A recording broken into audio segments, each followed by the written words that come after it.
Hai guys, di beberapa video-video aku perhatiin ada beberapa orang yang bikin komen-komen tentang orang-orang Amerika atau tentang negara Amerika yang nggak selalu bener. Komen-komen itu menjadi inspirasi aku untuk bikin video ini, dimana aku akan menjawab asumsi-asumsi kalian tentang orang-orang Amerika atau tentang negara Amerika. Aku ada minta kalian untuk kirimin aku hal-hal apa yang kalian pernah dengar atau sering dengar tentang orang-orang Amerika, negara Amerika. Dan thank you banget untuk kalian yang sudah kirim hal-hal itu ke aku di YouTube ataupun di Instagram. Thank you so much, dan itu semuanya asumsi-asumsi yang sangat bagus untuk didiskusikan di video aku. Dan video ini akan ada dua bagian. Ini akan bagian yang pertama, 3 hari lagi aku akan keluarin bagian yang kedua. Jadi make sure kalau kalian belum subscribe, kalian subscribe dan nyalain bell notifikasinya. Jadi waktu bagian yang kedua itu keluar, kalian akan langsung dapat video ini. Aku akan ngomongin orang Amerika, apapun rasnya, karena orang Amerika itu bermacam-macam rasnya, bukan cuma orang berkulit putih gitu ya. Orang Amerika itu ada yang berkulit hitam karena keturunan orang Afrika, ada orang Amerika yang keturunan Asia, ada orang Amerika yang keturunan Meksiko, ada orang Amerika keturunan Latino, keturunan Eropa. Pokoknya di sini di video ini aku ngomongin orang Amerika, semua orang Amerika apapun rasnya, nggak cuma orang bule, orang putih, oke? Pertama, setelah buang air kecil, setelah buang air kecil, dan by the way ini asumsi yang pertama ini lucu banget. Setelah buang air kecil, kebanyakan orang Amerika kebanyakan pakai tisu. Maksudnya tuh nggak cebok pakai air gitu ya. Kalau aku bacanya tuh kayak orang Amerika pakai tisunya kebanyakan gitu. Mungkin aku salah baca pertama kali, but anyway, apa asumsi ini benar? Ya, ini sebenarnya benar. Emang orang Amerika itu nggak cebok pakai air, cuma pakai tisu doang. Cuma ada alasan medis sebenarnya di balik kebiasaan itu ya. Alasan medisnya sebenarnya untuk cewek, karena sebenarnya buang air kecil itu tuh cewek yang pakai tisu. Kalau cowok buang air kecil nggak pakai tisu, cuma aku ada tanya suami aku, cuma di shake doang, di tung tung. Ada di sini aku nggak mau terlalu grafik juga ya. Cuma anyway, jadi kalau buang air kecil pakai tisu itu tuh sebenarnya yang cewek-cewek. Kenapa pakai tisu dan nggak cebok pakai air? Itu karena untuk cewek, alat kelamin kita ya di bawah itu mesti tetap kering gitu kan. Nggak boleh terlalu lembab gitu, karena kalau terlalu lembab itu tuh bisa gampang berjamur. Jamur di bawah itu namanya yeast infection. Dan kalau kita sudah kena yeast infection, itu kalau kita nggak langsung cepat-cepat obatin, itu yeast infectionnya itu tuh lama-lama bisa jadi infeksi di dalam cervix kita, guys. Karena kalau kita nggak obatin yeast infection itu bakterianya tuh lama-lama tuh naik ke cervix kita, dan itu akan jadi infeksi. Dan itu kita kalau udah infeksi di cervix itu akan lebih susah lagi untuk diobatin, itu mesti ke rumah sakit. Kalau kita kena yeast infection, sebenarnya ngobatinnya tuh lumayan gampang. Biasanya ada obat-obat yeast infection yang dijual di farmasi yang nggak perlu preskripsi dari dokter, kita bisa beli sendiri. Nah, kalau yeast infection, untuk kalian yang nggak tahu gejala-gejala yeast infection, tuh di bawah sana aja kelamin kita gatel banget dan gampang berair dan bau gitu, kayak bau amis gitu loh guys. Itu kalau seperti itu kemungkinan itu yeast infection, dan itu kalian mesti obatin gitu. Nah, itu kalau untuk cewek. Nah, untuk cowok dan cewek, kalau soal air besar, kalau lagi abis buang air besar, emang orang Amerika itu juga cuma pakai tisu, nggak cebok pakai air. Sebenarnya alasannya sama seperti yang barusan aku bilang. Kalau sempat pakai air tapi terus nggak dikeringin pakai tisu sesudahnya, kan again di bawah itu lembab, dan pertama nggak enak aja gitu kan, basah-basah pakai celana. Tapi terus kedua yaitu bisa kena yeast infection gitu. Makanya orang di Amerika itu kalau buang air besar tuh cuma pakai tisu, dan emang pakai tisu sampai bener-bener nggak ada lagi bekas pupnya di pantat kita, guys. Jadi emang pakai tisunya tuh banyak, nggak cuma 1 atau 2 lembar tisu doang gitu ya. Cuma aku tahu kalau di Indonesia ada beberapa orang yang cebok pakai air, habis itu mereka keringin pakai tisu, dan itu sebenarnya bagus juga gitu. Pokoknya tuh tujuannya tuh supaya di bawah itu tidak lembab. Jarang mandi. Nah, ini asumsi yang aku sering dengar dari orang-orang Indonesia di Indonesia tentang orang-orang Amerika. Apa orang Amerika tuh beneran jarang mandi? Well, tergantung orangnya guys. Ini itu juga orang Amerika dan dia tuh tiap hari mandi. Cuma emang orang Amerika sesering-seringnya mandi itu paling sehari sekali, karena beda cuacanya juga guys. Kalau di Indonesia itu kan kita perlu mandi sehari 2 kali, karena di Indonesia tuh sangat lembab, cuacanya sangat lepek dan sangat panas. 1 tahunan di Indonesia kan panas kan, tapi kalau di Amerika itu tuh pertama musim panasnya itu tuh nggak 1 tahunan, musim panasnya tuh cuma beberapa bulan, 3 bulanan, 4 bulanan gitu musim panasnya gitu ya. Selain itu Amerika tuh lebih dingin. Even di California, emang California itu lebih hangat daripada state-state Amerika lainnya, tapi di California itu juga kalau lagi musim dingin itu juga lumayan dingin guys, biarpun nggak salju gitu ya. Jadi di Amerika itu nggak selalu panas cuacanya seperti di Indonesia. Dan terus kedua, di Amerika itu juga cuacanya tuh kering, jauh lebih kering daripada cuaca di Indonesia gitu. Apalagi di California, Las Vegas itu tuh bagian Amerika yang paling kering gitu. Kalau orang Amerikanya itu ada BO, ada body odor, ada bau badan, tentunya mereka biasanya mandi ya seperti biasa, setiap hari mandi gitu. Tapi kan nggak semua orang Amerika itu ada bau badan. Jadi kalau misalnya nggak ada bau badan, kalaupun mereka mandinya misalnya 2 hari sekali, ya nggak bau gitu, tetap nggak bau karena emang nggak ada bau badan gitu guys. Dan again, bau badan itu juga itu tergantung orangnya juga ya, itu sesuatu yang individual. Aku pernah dengar orang bau badan tuh tergantung makannya apa, I don't know, aku nggak tahu kenapa sih. Aku nggak ada bau badan dan Jurni juga nggak ada bau badan, jadi kalau kita jarang mandi kita tetap nggak bau gitu loh guys. Yang ketiga, asumsi suka mabok. Suka mabok sama suka alkohol itu beda guys.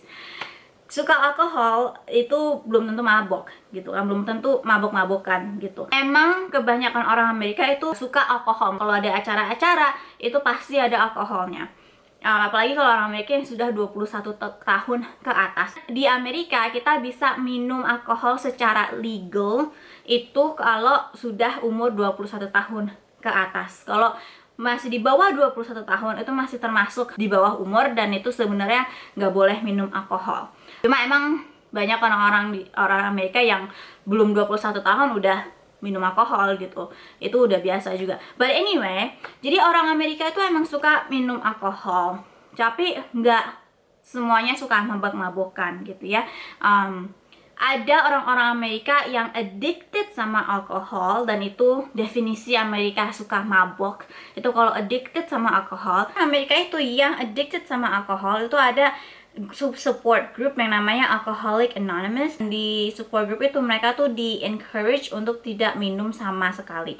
Karena untuk orang yang addicted sama alkohol itu tuh cuma bisa sembuh kalau mereka tidak minum alkohol sama sekali. Karena sedikitnya mereka minum alkohol tuh mereka akan langsung kena addicted lagi guys. Nggak semua orang Amerika seperti itu, dan nggak banyak juga yang seperti itu. Ada yang seperti itu. Orang Amerika yang tidak addicted itu tetap minum alkohol, kayak misalnya minum 1 bir setiap malam. Itu di Amerika itu tuh udah biasa banget guys, karena bir itu minuman alkohol yang paling rendah level alkoholnya gitu kan. Atau misalnya minum 1 gelas wine setiap weekend, itu tuh juga udah biasa banget guys. Atau misalnya minum 1 gelas wine waktu kalau lagi dinner, misalnya di restoran gitu, pas lagi dinner biasanya suka ditawarin wine sama restorannya, dan itu udah biasa banget juga. 1 gelas, 2 gelas, atau 3 gelas wine waktu dinner itu tuh udah biasa. Gantung toleransi setiap orang punya toleransi yang berbeda terhadap alkohol gitu ya. Kalau aku orangnya nggak minum, aku nggak pernah dulu atau aku kuliah aku pernah minum alkohol, tapi itu pun aku nggak pernah suka yang namanya rasanya alkohol. Jadi honestly aku nggak tahu kenapa orang-orang Amerika suka banget sama alkohol. Cuma ya emang itu gaya hidupnya orang-orang di Amerika guys. Kalau misalnya kita jarang minum alkohol, ya tentu toleransi kita terhadap alkohol itu lebih rendah daripada orang yang lebih sering minum alkohol gitu. Cuma karena suka minum alkohol itu bukan berarti suka mabok. Karena mabok itu kan definisinya kita minum alkoholnya tuh udah lewat dari batasnya badan kita gitu kan. Jadi orang minum alkohol itu belum tentu mabok gitu, oke? Jadi asumsi kalau orang Amerika itu suka mabok itu aku bisa bilang nggak terlalu benar, tergantung orangnya. Orang Amerika itu ramah, tapi tetap individualis. Ini menurut aku benar untuk kebanyakan orang Amerika. Di video ini asumsi-asumsi yang aku ngomongin ini tentunya nggak bisa diterapkan sama every single American, semua orang Amerika. Pasti ada perkecualiannya. Cuma ini aku ngomongin kebanyakan orang Amerika, oke? Nah, ya untuk kebanyakan orang Amerika emang ramah tapi tetap individualis. Jadi maksudnya ramah tuh kayak misalnya kita say hi kalau papasan sama orang di jalan, biarpun kita nggak kenal sama orang itu. Cuma emang orang Amerika tuh ramah tapi nggak kepo gitu. Kebanyakan tuh nggak kepo. Kebanyakan tuh bisa menjaga privacy satu sama lain juga gitu. Juga bisa menghargai perbedaan pendapat satu sama lain. Dan itu nanti aku akan ngomongin di video yang selanjutnya gitu ya. Terus juga orang Amerika nggak bisa makan pedas kayak orang Indonesia. Ini bener banget. Again, ada perkecualiannya, cuma kebanyakan orang Amerika emang nggak terlalu tahan pedas. At least nggak tahannya tuh nggak setahan orang Indonesia gitu. Kalau orang Indonesia tuh bisa makan level 10, orang Amerika tuh paling bisa 5 atau 6 gitu kali ya. Level 1 pedesnya Indonesia itu tuh mungkin udah level 2 atau level 3 pedesnya Amerika gitu guys. Jadi emang orang Amerika nggak terlalu tahan pedes. Aku sendiri, biarpun aku keturunan Asia, aku keturunan Indonesia, aku juga orangnya nggak tahan pedes guys. Dimana Jurni, dia keturunan Asia juga, orang Amerika keturunan Asia, dan dia tuh tahan banget sama pedes. Orang Amerika bekerja dengan profesional atas dasar skill, tidak ada unsur nepotism. Untuk kalian yang nggak tahu nepotism itu apa, nepotism itu basically mempekerjakan seseorang karena kita ada hubungan keluarga sama orang itu. Perusahaan-perusahaan tempat aku kerja selama 10 tahun aku di dunia kerja di Amerika, itu emang jarang yang ada unsur nepotismnya. Itu cuma pengalaman aku doang ya. Aku nggak tahu perusahaan-perusahaan yang lain yang aku nggak pernah kerja di sana. Aku nggak tahu apa mereka ada sering atau jarang adanya unsur nepotism. Seringnya itu koneksi mungkin ya, tapi koneksinya itu bukan koneksi keluarga. Misalnya perusahaannya orang A, dia ada lowongan kerja. Nah terus si orang A ini kenal sama orang B karena orang A ini dulu pernah kerja sama orang B di perusahaan yang berbeda. Nah, dan orang A tahu orang B ini kerjanya bagus gitu ya. Jadi si orang A merekomendasikan si orang B ini untuk kerja di perusahaannya dia yang sekarang. Jadi itu tipe-tipe koneksi yang aku lebih sering lihat daripada koneksi yang unsurnya yang berunsur nepotism gitu guys.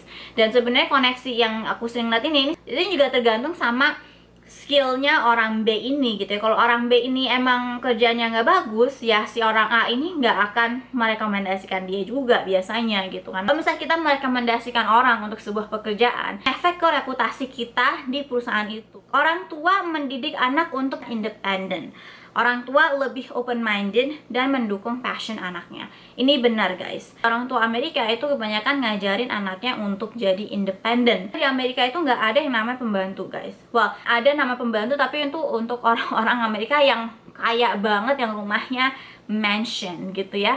Itu mereka ada pembantu, tapi itu kebaikan orang Amerika itu tidak sekaya itu. Nah, jadi kebaikan orang Amerika, mereka mengajarkan anak-anaknya dari kecil untuk lebih independen, beresin kamar sendiri, cuci baju sendiri, beresin rumah sendiri. Waktu aku masih kecil di Amerika, aku kan emang dibesarkan sama om tante aku. Om tante aku tuh sejak aku kecil tuh mereka ngajarin aku untuk laundry sendiri, beres-beresin kamar sendiri, cuci piring sendiri. Kadang even aku cuci piring om tante aku juga habis kita makan bareng gitu ya. Aku juga diajarin untuk beres-beres rumah sendiri, nge-vacuum rumah sendiri, ngepel rumah sendiri. Aku dulu waktu aku masih kecil itu tuh kerjaan aku mingguan gitu tuh, itu kayak nge-vacuum satu rumahnya om tante aku, kecuali kamar mereka ya, kamar tidur mereka.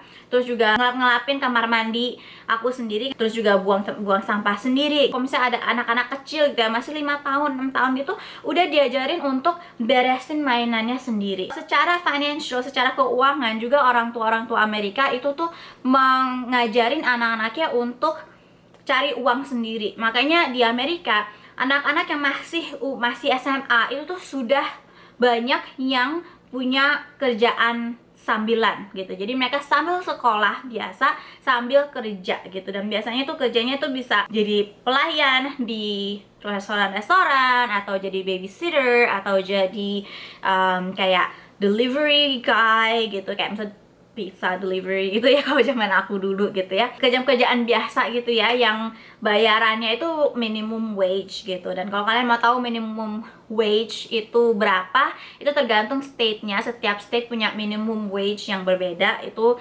minimum wage itu biasa dihitungnya tuh per jam kita kerja. Kalau di state California minimum wage-nya sekarang itu $12 per jam. Jadi itu kalau misalnya anak SMA tuh biasa ngambil kerjaan sambilannya tuh yang bayarnya minimum wage seperti ini guys. Dan tentunya mereka kerjain di luar jam sekolah gitu. Oh ya, dan terus juga orang tua lebih open minded dan mendukung passion anaknya. Itu untuk mungkin untuk kebaikan orang tua, bener ya. Dari pengalaman aku, tentunya ada orang tua Amerika yang terbawa, carried away sama kemauan mereka sendiri dan mereka suruh anaknya ngerjain hal-hal yang mereka mau gitu. Tapi biasanya orang tua Amerika itu emang lebih open minded. Kalau misalnya ada orang tua yang terlalu memaksakan keinginannya mereka ke anaknya, itu biasa kalau anaknya kasih tahu ke mereka, tegesin ke mereka bahwa no, this is what you want, ini keinginan mama atau keinginan papa, bukan keinginan aku. Orang tua Amerika itu biasanya lebih mendengarkan gitu, dan akhirnya lebih mendukung anaknya untuk mengerjakan apa yang passionnya anak itu. Ada juga yang dari awal juga sudah mendukung passion anaknya. Untuk orang tua Amerika itu lebih penting anaknya itu hidup dengan bahagia daripada anaknya nurut terus sama orang tuanya tapi anaknya tidak bahagia. Aku ada ngomongin tentang hal ini lebih detail di video aku tentang parenting style orang Amerika versus parenting style orang Asia. Aku akan taruh di atas ini linknya